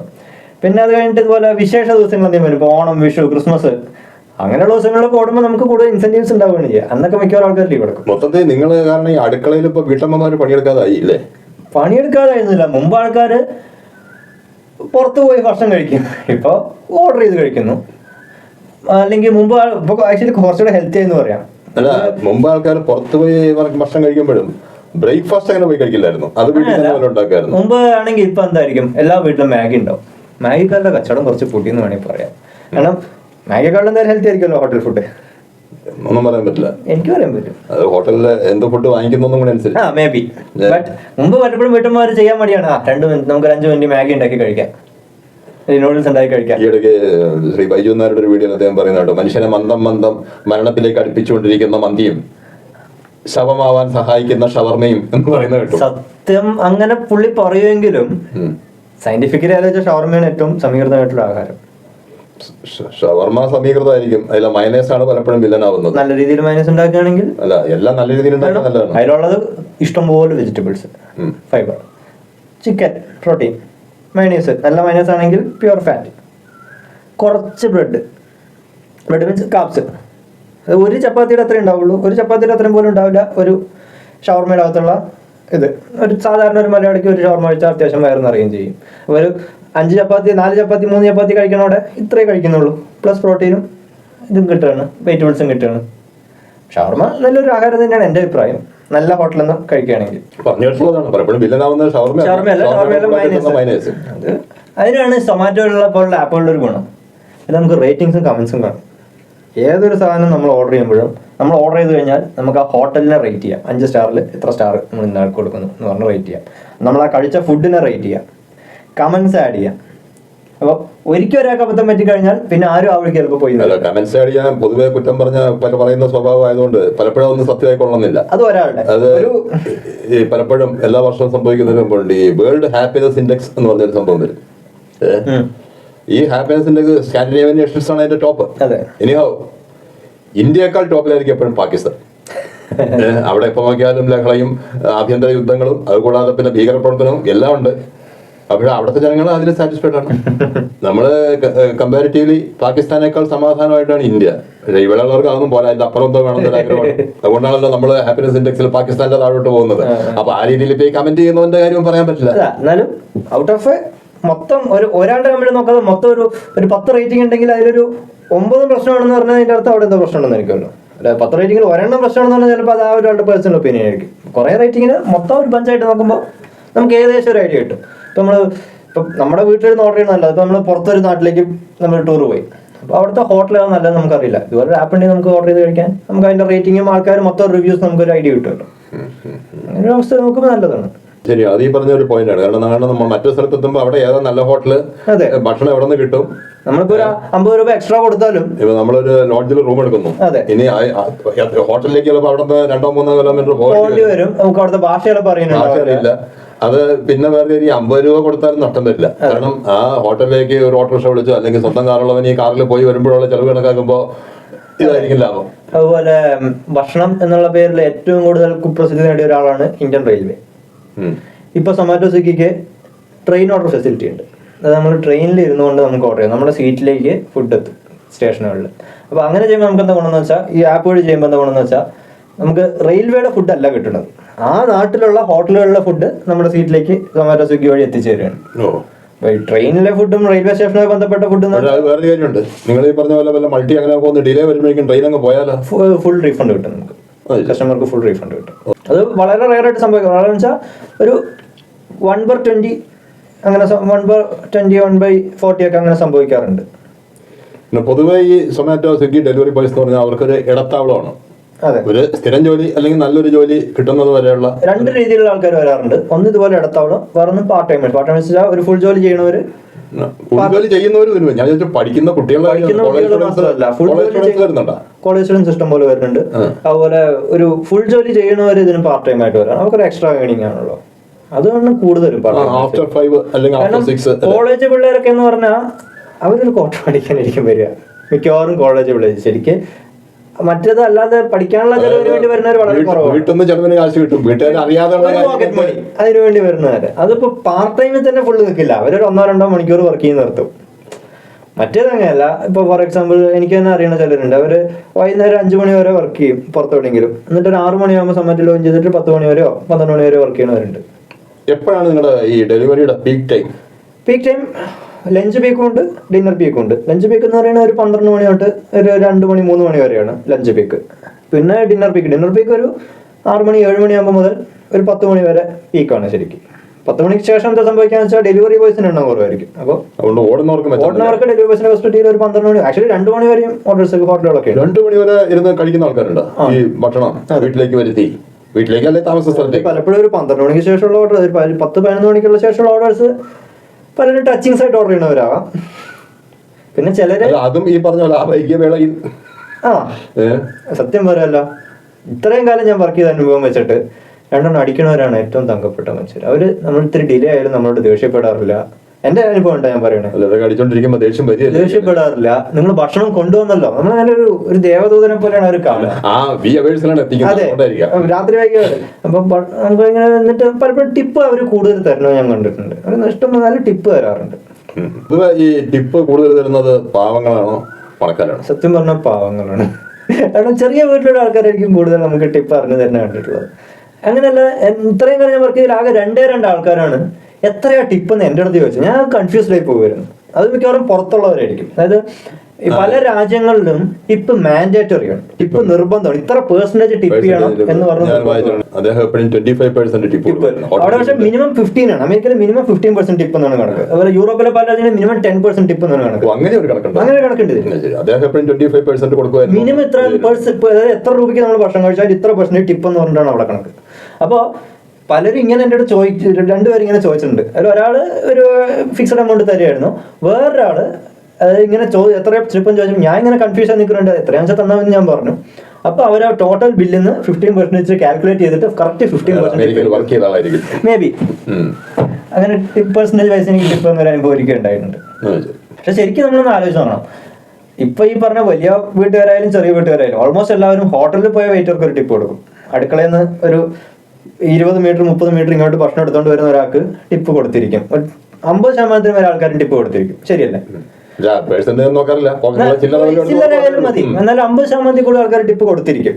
പക്ഷെ ഹോട്ടലിൽ നിന്ന് ഒരു 5-6 കിലോമീറ്റർ ദൂരം വണ്ടി ഓടിച്ച് ഫുഡും കൊണ്ടുവരുന്ന നമുക്ക് ഒരു 10% താഴെ ആൾക്കാർ അവർക്ക് കിട്ടുന്ന എമൗണ്ട് തന്നെ പലപ്പോഴും നമുക്കും കിട്ടാറുള്ളൂ. ഒരു 10 രൂപ 5 രൂപ ചിലപ്പോൾ 2 രൂപ 1 രൂപ പോലും ടിപ്പ് തരാത്തവരുണ്ട്. അതായത് 100. പക്ഷെ അത് നമുക്ക് വിഷമമല്ല. നമുക്ക് വിഷമം വരും എപ്പോഴെന്നറിയോ? ഫോർ എക്സാമ്പിൾ ഒരു 121 രൂപ അല്ലെങ്കിൽ 122 രൂപയായിരിക്കും. 120 രൂപ വന്നിട്ട് ബാക്കിയില്ല എന്ന് പറയും. ഈ 2 രൂപ നമ്മുടെ കയ്യിൽ നിന്ന് നമ്മൾ അടയ്ക്കുമ്പോൾ 122 രൂപ അടയ്ക്കണം. അതൊക്കെ റിപ്പോർട്ട് ചെയ്യാറുണ്ടോ? അത് നമുക്ക് റിപ്പോർട്ട് ചെയ്യാനുള്ള ഓപ്ഷൻ ഇല്ല. അതുപോലെ ചിലപ്പോ 105 രൂപയായിരിക്കും ഉണ്ടാവുക. അവർ ചിലപ്പോൾ 500 രൂപ എനിക്ക് ഉണ്ടായിട്ടുള്ള 105 രൂപയായിരുന്നു ഫുഡ്, ക്യാഷ് ഓൺ ഡെലിവറി ആയിരുന്നു. 500 രൂപ വന്നു. തിരിച്ച് 5 രൂപയായിട്ട് അവരുടെ തരാനില്ല. 95 രൂപ 395 രൂപയായിട്ട് കൊടുക്കാൻ ചില്ലറ എൻ്റെ കയ്യിലില്ല. അങ്ങോട്ട് ജിപേ ആയിട്ടാ ചോദിച്ചപ്പോൾ അവരുടെ ജിപേ ഇല്ല. 5 രൂപ എൻ്റെ ജിപേ ഇല്ല എന്നൊക്കെ പറയുന്ന വെറുതെ ഈ ഓൺലൈനിൽ ഇത്ര ചെയ്യുന്ന ആൾക്ക് ജിപേ ഇല്ലാതിരിക്കുമോ? 5 രൂപ ലാഭം തന്നെയായിരിക്കും. നമുക്ക് ചെറിയ ഡെലിവറി ഒക്കെ 25 രൂപയും കിട്ടുക. 25 പോയി. അപ്പൊ ഈ ദിവസം 15 മണിക്കൂർ വർക്ക് ചെയ്യുന്നു, എന്നിട്ട് സാറ്റിസ്ഫൈഡ്? അതായത് ഇത്രയും വർക്ക് ചെയ്യുന്ന ഇത്രയും ഡ്യൂറേഷൻ ഓഫ് ടൈം വർക്ക് ചെയ്യുന്നതിനനുസരിച്ചുള്ള ഒരു ഏണിങ്സ് ഇതിൽ നിന്ന് വരുന്നുണ്ടോ? അതോ ഒരു സപ്പോസ് ഇപ്പൊ കേരളത്തിന്റെ ഒരു ബേസിക് കൺസെപ്റ്റ് ചോദിച്ച് ഗവൺമെന്റ് ജോലി കിട്ടുന്നതിനേക്കാൾ ഏണിങ്സ് തോന്നുന്നുണ്ടോ? പിന്നെ കേരള ഗവൺമെന്റിന്റെ കാര്യം ഒരു അനുഭവം എന്നുള്ള എനിക്ക് ഞാൻ പറയാം. ഇപ്പോൾ പഴയ കാലമൊന്നും അല്ല, എന്നാലും ഗവൺമെന്റ് ജോലിയിൽ എങ്ങനെ അവസ്ഥ എന്ന് വെച്ചാൽ ഒരു മാസത്തിൽ സെക്കൻഡ് സാറ്റർഡേ സൺഡേ വർക്ക് ചെയ്യേണ്ട ആവശ്യമില്ല. ബാക്കി എല്ലാ ദിവസവും തിയററ്റിക്കലി ആണെങ്കിൽ പോലും 10 to 5. ഇനിയിപ്പോ അത് മാറി, സാറ്റർഡേ എല്ലാം ഒഴിവാക്കിയാണ്. തിയററ്റിക്കലി ആണെങ്കിൽ പോലും 90% ഗവൺമെന്റ് ഓഫീസുകളിലും 10 to 5 തന്നെയാണ് വർക്ക്. ഇടയിൽ 45 മിനിറ്റ് നേരം നമുക്ക് ഭക്ഷണം കഴിക്കാൻ. എന്താണ് കടലാസില് 1 മണിക്കൂർ ആവും. ഇടയിൽ ചായ കുടിക്കാൻ പോയാൽ ആരും പോകരുതെന്ന് പറയില്ല. വൈകുന്നേരം ചായ കുടിക്കാൻ പോയാലും ആരും പോകരുത്. ഇതൊന്നും അല്ല ഞാൻ ചോദിച്ചത്. പറയട്ടെ. ഇത്രയും ചെയ്യുന്ന ഒരാൾക്ക് കിട്ടുന്ന ഏണിങ്സ് സെയിം ഏണിങ്സ് ഒരു സൊമാറ്റോ ഡെലിവറി ബോയ്ക്ക് ഒരു മാസം ഉണ്ടാക്കാൻ പറ്റും. പക്ഷെ അത് ചെയ്യണമെങ്കിൽ ഒരു ദിവസം പോലും ലീവ് എടുക്കാതെ രാവിലെ 7 മണി തൊട്ട് രാത്രി 10 മണി വരെ അല്ലെങ്കിൽ 12 മണി വരെ 10 മണി വരെ കണ്ടിന്യൂസ് ആയിട്ട് വർക്ക് ചെയ്ത് കഴിഞ്ഞാൽ അല്ലെങ്കിൽ 12 മണി വരെ കണ്ടിന്യൂസ് ആയിട്ട് വർക്ക് ചെയ്ത് കഴിഞ്ഞാൽ ഉണ്ടാക്കാൻ പറ്റും.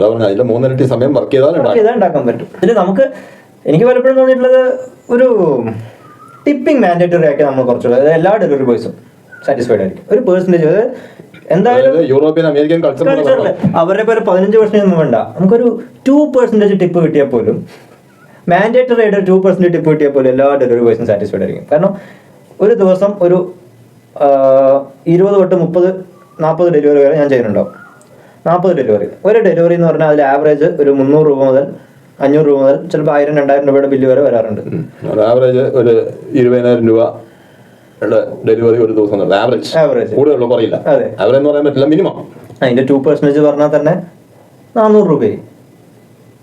അപ്പൊ നമുക്ക് കുറച്ചുകൂടി സാറ്റിസ്ഫാക്ഷൻ കിട്ടിയേനെ എനിക്ക് തോന്നിയിട്ടുള്ളതാണ്. ഇതൊരു ടിപ്പിംഗ് മാൻഡേറ്ററി ബില്ലിനനുസരിച്ചിട്ട്. കോച്ചിനോട് സംസാരിച്ചിട്ടുണ്ടോ? ഇത് സംസാരിച്ചിട്ടില്ല. പക്ഷെ കാരണം ഇതൊരിക്കലും ചെയ്യില്ല അവര്. കാരണം സൊമാറ്റോ അത് കസ്റ്റമേഴ്സിന് ആദ്യം ഒരു കസ്റ്റമേഴ്സിന് തോന്നേണ്ടതാണ്. അല്ലാതെ കാരണം സൊമാറ്റോയ്ക്ക് എന്താണ്, സൊമാറ്റോയുടെ ബിസിനസ് പോയിന്റ് ഓഫ് വ്യൂല് അവരുടെ അവർ ഭക്ഷണം ഓർഡർ ചെയ്യണം. കാരണം കോമ്പറ്റീറ്റർ ഉണ്ട്, സ്വിഗ്ഗി ഉണ്ട്. അപ്പൊ കസ്റ്റമർ എന്തായിരിക്കും അതൊന്നും കമ്പയർ ചെയ്യായിരിക്കും ചെയ്യുക. അപ്പൊ കമ്പയർ ചെയ്യുമ്പോൾ ഏറ്റവും കുറവ് വിലയുള്ള ഏതാണോ അവിടെ നിന്നായിരിക്കും ഓർഡർ ചെയ്യുക. അപ്പൊ കസ്റ്റമറുടെ പോയിന്റ് ഓഫ് വ്യൂവിൽ നമ്മുടെ വില കുറവായിരിക്കണം, റേറ്റ് കുറവായിരിക്കണം, ബട്ട് ഒരു മാർജിൻ കിട്ടുകയും വേണം. അപ്പൊ ആ ഒരു ലക്ഷ്യം വെച്ചിട്ടായിരിക്കും സൊമാറ്റോ. അപ്പൊ സൊമാറ്റോ ഒരിക്കലും ഇത്ര പെർസെന്റേജ് ടിപ്പിംഗ് പുഷ് ചെയ്യില്ല. കസ്റ്റമേഴ്സിനാണ് തോന്നുന്നത്. ഹോട്ടലിൽ ഭക്ഷണം കഴിക്കാൻ ഹോട്ടലിൽ കയറുമ്പോഴേ പറയുന്നത് ഭക്ഷണം കഴിച്ചു കഴിഞ്ഞാൽ വെയിറ്റർക്ക് എത്ര ടിപ്പ് കൊടുക്കണം എന്ന് പറഞ്ഞാൽ അപ്പൊ ഇറങ്ങി അടുത്ത ഹോട്ടലിൽ പോയി കയറില്ലേ? അവിടെ അമേരിക്കയിലൊക്കെ അങ്ങനെയാണ്. അല്ല, ഞാൻ ഇവിടത്തെ കാര്യം പറഞ്ഞത്. അവിടെ പല ഹോട്ടലുകളിലും ബില്ലിന്റെ ഒപ്പം ടിപ്പ് വരും. ടിപ്പ് ഇത്ര പെർസെന്റേജ് ആഡ് ആയിട്ടായിരിക്കും ബില്ലിന്റെ ഒപ്പം വരും. പിന്നെ ഇവിടെ ഇപ്പോഴും ടിപ്പ് എന്തോ ഒരു രഹസ്യമായിട്ട് കൊടുക്കുന്ന സംഭവമാണെന്ന് വിചാരിക്കുന്ന ആൾക്കാരുണ്ട്. പിന്നെ ടിപ്പ് വാങ്ങിക്കാൻ പാടില്ല എന്ന് പറയുന്ന ചില ഹോട്ടൽസും ഉണ്ട്. ഞാനൊക്കെ ചില ഭക്ഷണം കഴിക്കുമ്പോൾ ആരും കാണട്ടെ സാർ, കാരണം കണ്ടു കഴിഞ്ഞാൽ അവന്റെ ജോലി പോകും. ആ രീതിയിലുള്ള ചില ഹോട്ടൽസും ഞാൻ കണ്ടിട്ടുണ്ട്. ജീവികളെക്കാൾ അപകടകരമാണ് നാട്ടുജീവികൾ. പിന്നെ അവരെ ഒന്നും ചെയ്യാൻ പാടില്ല, പലരുടെയും പെറ്റാണ്. പെറ്റായി കൊണ്ട് നടക്കുന്നവർക്ക് കാറൊന്നും പുറത്തിറങ്ങാത്തതുകൊണ്ട് കുഴപ്പമില്ല. പട്ടിയുടെ കാര്യം പറയുമ്പോൾ ഈ ഇടയ്ക്ക് തന്നെ പലതും എന്നെ കാരണം കടിക്കാൻ ജസ്റ്റ് വന്നതാണ്. അത് ശരിക്കും പറഞ്ഞാൽ ഞാൻ ഈ കരാട്ടയൊക്കെ പ്രാക്ടീസ് ചെയ്യുന്നുണ്ടല്ലോ, അതിന്റെ ഒരു റിഫ്ലക്സ് കാരണം മാത്രമാണ് ഞാൻ രക്ഷപ്പെട്ടതെന്ന് വേണമെങ്കിൽ പറയാം. കാരണം എന്റെ വായ എന്റെ കാലിന്റെ തൊട്ടടുത്ത് വരെ എത്തി. ഞാൻ നേരെ കാല് വലിച്ചിട്ട് ചവിട്ട് കൊടുക്കായിരുന്നു. ആനയെ വല്ലതും കണ്ടിട്ടുണ്ടോ? ഈ ധോണി ഭാഗത്തൊക്കെ പോകാറുണ്ടോ? ധോണി ഭാഗത്ത് പോകാറുണ്ട്, രാത്രി പോയിട്ടുണ്ട്. അപ്പൊ അവിടെ ആന, പുലി അങ്ങനെ പല ജീവികളും വരുമെന്നൊക്കെ കേട്ടിട്ടുണ്ട്. ഞാനും കേട്ടിട്ടുണ്ട്, കണ്ടിട്ടില്ല. ഞാൻ പിന്നെ രാത്രി ഒന്നും അങ്ങോട്ട് പോകുന്നത് എനിക്കറിയില്ല. പൂരത്തിനൊക്കെ ആനകളെ രാത്രി എഴുന്നള്ളിക്കുന്നത് പലപ്പോഴും കണ്ടിട്ടുണ്ട്. അതായത് ഈ വിശേഷ ദിവസങ്ങളിൽ നമ്മൾ വർക്ക് ചെയ്യുമല്ലോ, പലപ്പോഴും അത് ഭയങ്കര ഒരു ഡേഞ്ചർ ആയിട്ടുള്ള കാര്യമാണെന്ന് എനിക്ക് ഫീൽ ചെയ്തിട്ടുണ്ട്. കാരണം ആന ഇത്തിരി സൈലന്റ് ആയിട്ടുള്ള ഒരു ജീവിയാണ്. അപ്പോൾ ഇത് ശരിക്കും വളരെ ഒരു ക്രൗഡിന്റെ നടുക്ക് വെച്ചിട്ടാണ് ഈ ആനയെ കൊണ്ട് നടക്കുന്നത്. ശരിയാണല്ലോ, ഒരു ക്രൗഡിന്റെ നടുക്കൂടെയാണ് ഈ ആനയെ കൊണ്ട് നടക്കുന്നത്. എന്നിട്ട് ആനയുടെ മൂട്ടിലോട്ടാണ് നമ്മൾ പടക്കം പൊട്ടിക്കുന്നത്. പടക്കം മാത്രമല്ല, ചിലപ്പോൾ അതിനേക്കാൾ വലിയ സാധനങ്ങളും. അതായത് നമ്മൾ വരുന്ന ഞെട്ടാറുണ്ട് പലപ്പോഴും. അൺഎക്സ്പെക്ടഡ് ആയിട്ട് ഒരു പടക്കത്തിന്റെ സൗണ്ട് നമ്മളൊന്ന് സൈഡിൽ നിന്ന് കേട്ടാൽ നമ്മളൊന്ന് ഞെട്ടുമല്ലോ. ആന അതുപോലെ ഞെട്ടി അതിന്റെ അടുത്ത് നിൽക്കുന്ന മനുഷ്യന്റെ അവസ്ഥ എന്തായിരിക്കും? ആന കുറ്റം കൊണ്ട് നടക്കുന്നവർക്ക് ബോധമില്ല. ഈ ആനകളെ അതാണ് എനിക്ക് ഡേഞ്ചറായി തോന്നിയത്. കാട്ടിലെ ആനയെക്കാട്ടിലും നാട്ടിൽ വരുന്ന ആനയാണ് എനിക്ക് ഡേഞ്ചറായി തോന്നിയത്. വേറെ ചോദിക്കട്ടെ, ഈ അത്യാവശ്യം കുറച്ചുകൂടിയൊക്കെ ഏജിലായി ഒരു ഫാമിലിയൊക്കെ സപ്പോർട്ട് ചെയ്യുന്ന ആരെങ്കിലും ഒക്കെ ഇതിൽ സ്ഥിരമായിട്ട് വർക്ക് ചെയ്യുന്നുണ്ട്? അപ്പൊ അവരൊക്കെ ഏത് സമയം എന്താണ് വീട്ടിലുണ്ടാവുക? ഫാമിലിയെ സപ്പോർട്ട് ചെയ്യുന്ന പറയുമ്പോൾ വൈഫിന്റെ കാര്യം നോക്കണം, മക്കളുടെ കാര്യം നോക്കണം. ഈ പറഞ്ഞ രീതിയിൽ രാവിലെ 7 മണി മുതൽ രാത്രി 12 മണി വരെ വർക്ക് ചെയ്യണമെങ്കിൽ, അത് ഈ രാവിലെ 7 മണി മുതൽ 12 മണി രാത്രി 12 മണി വർക്ക് ചെയ്യണമെന്ന് ആരും നിർബന്ധം പറയും. അല്ല, ഫാമിലിയെ സപ്പോർട്ട് ചെയ്യണമെങ്കിൽ ഇപ്പൊ അത്രയും വേണമല്ലോ. അത് നമ്മളെ ഏത് രീതിയിൽ ജീവിക്കണമെന്നനുസരിച്ചിരിക്കും. അതായത് നമ്മൾ നല്ല രീതിയിൽ ജീവിക്കാനാണല്ലോ. ഫോർ എക്സാമ്പിൾ, സ്വന്തമായിട്ടൊരു വീടും കടബാധ്യതകളും ഇല്ലാത്ത ഒരാൾക്ക് വേണമെങ്കിൽ, ഫോർ എക്സാമ്പിൾ രാവിലെ ഒരു 11 മണി തൊട്ട് രാത്രി ഒരു 10 മണി വരെ വർക്ക് ചെയ്താലും ജീവിച്ചു പോകാനുള്ള, ഒരു കുടുംബത്തെ താങ്ങാനുള്ള പൈസ ഒക്കെ ഉണ്ടാക്കാൻ പറ്റും. അപ്പൊ ഇപ്പൊ അതിനേക്കാൾ വളരെ കൂടുതൽ ഉണ്ടാക്കുന്നുണ്ട് എന്നാണ് അർത്ഥം അല്ലേ? ഇത്രയും ഓവർ ടൈം ചെയ്യുന്നുണ്ട്. ഭാവിയിലേക്കുള്ള ഏണിങ്സ് ആയിരിക്കാം, ബാധ്യതകളും ആയിരിക്കാം. ഇനി ഭാവിയിൽ എന്താണ് ഇതിൽ തന്നെ തുടരാനുള്ള പരിപാടി? ഈ വർക്കിന്റെ ഇടയിൽ കൂടി ഞാൻ ഒരു നോവൽ എഴുതുന്നുണ്ട്. ആക്ച്വലി അത് കഴിഞ്ഞു ഓൾമോസ്റ്റ്. ചിലപ്പോൾ ആദ്യമായിട്ടായിരിക്കും, എന്നവരെ കേട്ടില്ലാത്തൊരു സംഭവിക്കരുത്, സൊമാറ്റോയുടെ ഡെലിവറി പോയി എഴുതിയൊരു നോവല്. പക്ഷെ എൻ്റെ അഭിപ്രായത്തിൽ അതിന്റെ നിലവാരം ആ ഒരു പോയി എഴുതിയ പോലെ ആയിരിക്കില്ല എന്നാണ് എന്റെ വിശ്വാസം. വായനക്കാരാണ് തീരുമാനിക്കേണ്ടത്. എന്നാലും ഏതാനും ഓൾമോസ്റ്റ് കംപ്ലീഷൻ ആയി. ഏതാനും കുറച്ച് ഫൈനൽ മിനിറ്റുകൾ മാത്രമേ ബാക്കിയുള്ളൂ. ഏതാനും മാസങ്ങൾക്കുള്ളിൽ പബ്ലിഷ് ചെയ്യുന്നത്. നോവലിന്റെ പേരെന്താ? റഫ് പേര് മാത്രമേ ഇട്ടിട്ടുള്ളൂ. Unravelling the truth, a journalist English. ഒരു ഇംഗ്ലീഷ് നോവലാണ്. ഇന്ത്യയിൽ മലയാളം തർജ്ജമയും വരുന്നുണ്ടാവും. ഇന്റർനാഷണലി പബ്ലിഷ് ചെയ്യണമെന്നാണ് എന്റെ ആഗ്രഹം. ഇന്ത്യയിലും പബ്ലിഷ് ഇന്റർനാഷണലി പബ്ലിഷ് ചെയ്യുമ്പോൾ ഇന്ത്യ അതിൽ പെടുമല്ലോ. അല്ല, ഇന്റർനാഷണൽ പബ്ലിക്കേഷൻ വേറെ, ഇന്ത്യൻ പബ്ലിക്കേഷൻ വേറെ. ഇന്ത്യൻ അതായത് അതത് രാജ്യങ്ങൾക്കായിട്ടുള്ള പബ്ലിക്കേഷൻ ഹൗസുകൾ ഉണ്ടാവും. അല്ല, ഇന്റർനാഷണൽ എന്ന് പറയുമ്പോൾ എല്ലാ രാജ്യങ്ങളും കൂടി ഉൾപ്പെട്ടു. അങ്ങനെയല്ല, അത് പബ്ലിക്കേഷൻ റൂൾ ഓരോ രാജ്യത്തിനും ഓരോന്നാണ്. ഇന്റർനാഷണൽ പബ്ലിക്കേഷൻ എന്ന് പറഞ്ഞാൽ അത് പേപ്പർ പ്രിന്റ് ഓൺ ഡിമാൻഡ് മാത്രമായിരിക്കും. അതായത് പ്രിന്റ് ചെയ്തിട്ട് ബുക്ക് ഹൗസുകളിലും അല്ലെങ്കിൽ ബുക്ക് സ്റ്റോറുകളിലും കൊണ്ടുവയ്ക്കുന്നത് ഇന്റർനാഷണലി ഒറ്റ പബ്ലിഷർ ആയിരിക്കില്ല. ഓരോ രാജ്യത്തിലും ഓരോ പബ്ലിഷർ ആയിരിക്കും. ഇന്റർനാഷണലി നമ്മൾ ഒരുമിച്ച് ഒരു പബ്ലിക്കേഷൻ എന്ന് പറയുന്നത്, നമുക്ക് ഒരാൾ ഇപ്പോൾ ആമസോണിൽ കയറി ആ ബുക്ക് ഓർഡർ ചെയ്യുകയാണെങ്കിൽ അത് അപ്പോൾ പ്രിന്റ് ചെയ്തിട്ട് അപ്പോൾ കൊണ്ടു കൊടുക്കുക. അതാണ് ഇന്റർനാഷണലിൽ. അതായത് രാജ്യങ്ങൾക്ക് അതായത് പബ്ലിക്കേഷൻസ് ഉണ്ട്. ഇംഗ്ലീഷ് ബുക്ക് എന്ന് പറയുമ്പോൾ ശരിക്കും ഇന്റർനാഷണലി പബ്ലിഷ് ചെയ്യേണ്ടതല്ലേ? അങ്ങനെ പറയാൻ പറ്റില്ല. ഇപ്പൊ ഇംഗ്ലീഷ് റീഡേഴ്സിന്റെ ലോകത്തിലെ ഏറ്റവും വലിയ മാർക്കറ്റ് എന്ന് പറയുന്നത് ആക്ച്വലി ഇന്ത്യയാണ്, US കഴിഞ്ഞാൽ. കാരണം ഇന്ത്യയുടെ ജനസംഖ്യ അത്രയും കൂടുതലാണ്. വായനാശീലം അതുകൊണ്ട് കേരളത്തിലൊക്കെ ഞാനിപ്പോ വായനാശീലമുള്ളവരെ കുറഞ്ഞു വരുന്നതായിട്ടാണ് എനിക്ക് തോന്നുന്നത്. ഇന്ത്യ അങ്ങനെയല്ല. അത് ഇന്ത്യ പോലെ അല്ല കേരളം അല്ലേ? SSC എക്സാമിന് കേരളത്തിലെ എത്ര ആൾക്കാർ ബാക്കി സ്റ്റേറ്റുകളെ വെച്ച് നോക്കുമ്പോൾ പാസ്സാകുന്നു എന്നുള്ള ഒരു കണക്കെടുത്ത് നോക്കി അതിന്റെ ഉത്തരം കിട്ടും. കാര്യം ചോദിക്കട്ടെ, എഴുത്ത് മാത്രമേ ഉള്ളൂ, വായന ഇല്ല എന്നാണോ ഈ പറഞ്ഞതിന്റെ അർത്ഥം? കാരണം SSC ഇതുവരെ പാസ്സായിട്ടില്ലല്ലോ. SSC ഞാൻ പാസ്സായിട്ടില്ല. ഒരു കോമ്പറ്റേറ്റീവ് എക്സാം എഴുതാൻ പറ്റിയ ഒരവസ്ഥ എനിക്കില്ല. അല്ല, അത് എഴുത്ത് മാത്രമേ ഉള്ളൂ, വായന ഇല്ല എന്നല്ലേ ഒന്ന് മനസ്സിലാക്കേണ്ടത്. അങ്ങനെ പറയാൻ പറ്റുമോ? കാരണം ഇപ്പൊ പറഞ്ഞതാണല്ലോ, ഇന്ത്യയിൽ ഭയങ്കര വായനാശീലം സ്റ്റാൻഡേർഡ് പറഞ്ഞതാണ്. SSCക്ക് കേരളത്തിൽ ഞാൻ എക്സാമ്പിൾ പറഞ്ഞതാണ്. ഇപ്പൊ ഒരു എഴുത്തുകാരൻ SSC എക്സാം പാസ്സായിട്ടുണ്ടോ? അതല്ലല്ലോ ജോലി. അതന്നെയാണ് എനിക്ക് ഉത്തരം. അതന്നെയാണ് എന്റെ ഉത്തരം. എഴുത്തുകാരൻ എന്ന് പറഞ്ഞാൽ എസ്റ്റാബ്ലിഷ്ഡ് ആയിട്ടുള്ള എഴുത്തുകാരനാണോ? ഏതൊരു എസ്റ്റാബ്ലിഷ്ഡ് എഴുത്തുകാരനും എന്നെ പോലെ സ്ട്രഗ്ലിംഗ് പീരീഡ് കൂടെ ആയിരിക്കുമല്ലോ പോയിട്ടുണ്ടാവുക. അല്ലോ, അപ്പം വേറെ ജോലി കിട്ടാത്തതുകൊണ്ടാവാം. ഇനി എനിക്കും വേറെ ജോലി കിട്ടാത്തതുകൊണ്ട് തന്നെയാണ്. ജോലി കിട്ടിയതിന് ശേഷം എഴുതിയ ആൾക്കാരും ഉണ്ട്. ഫോർ എക്സാമ്പിൾ ഇപ്പൊ MT വാസുദേവൻ മാതൃഭൂമിയിൽ ജോലി ചെയ്യുമ്പോഴും നല്ല രീതിയിൽ എഴുതിയിരുന്നു. ഇന്നും മലയാളത്തിൽ ഏറ്റവും കൂടുതൽ പ്രചാരമുള്ള ബുക്കുകൾ അദ്ദേഹത്തിന്റെയാണ്. അതുപോലെ P. ഭാസ്കരൻ മാഷ് ആകാശവാണിയിലും അത് കഴിഞ്ഞ് പിന്നെ സിനിമയിലും ഒക്കെ സജീവമായിരുന്ന കാലത്തും അദ്ദേഹം കവിതകൾ എഴുതുമായിരുന്നു. അതെല്ലാം ഇന്നും ചൂടപ്പം പോലെ വിറ്റഴിഞ്ഞുകൊണ്ടിരിക്കുന്നു. അപ്പൊ ജോലി ഉണ്ടെങ്കിലും എഴുതാം. ഞാനിപ്പോ അതാണ് ചെയ്തത്. പറഞ്ഞാൽ അവരൊക്കെ എസ്റ്റാബ്ലിഷ്ഡ് ജോലിയാണ്, ഇതുപോലെ ഓണികളൊക്കെ ആയിരുന്നില്ല. ഇനിയിപ്പോൾ ആ രീതിയിൽ ചരിത്രം തിരുത്തുക എന്നുള്ള ഉദ്ദേശമാണോ, അതോ ഒരു പുതിയ ചരിത്രം രചിക്കുക എന്നുള്ള ഉദ്ദേശമാണോ? എൻ്റെ എഴുത്തിനനുസരിച്ച് നിലവാരം ഉണ്ടെങ്കിൽ ചിലപ്പോൾ ചരിത്രങ്ങൾ രചിക്കപ്പെട്ടേക്കാം. അത് വായനക്കാരാണ് തീരുമാനിക്കേണ്ടത്. ചരിത്രം രചിക്കപ്പെടുവോ? Okay, all the best. Thank U.